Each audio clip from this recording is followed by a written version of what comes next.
আপনারা কি জানেন বাংলার বড় 3টে সিনেমা আসছে আগামী 2025 সালে?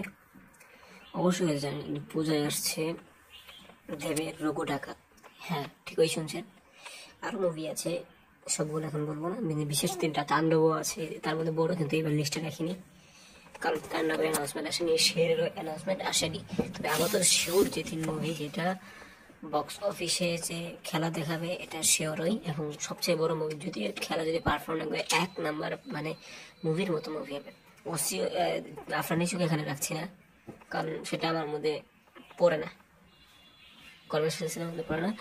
তার মধ্যে 1 নম্বর রয়েছে দেবের রঘু ডাকাত, যেটা পুজোয় মুক্তি পাবে। 2 নম্বরে রয়েছে সুপারস্টার মেগাস্টার বলো কিনা, যাই হোক মেগাস্টার জিদের মুভি লায়ন, যেটা ডিসেম্বর নাগাদ মুক্তি পাবে, এবং মেগাস্টার শাকিব খানের বরবাদ।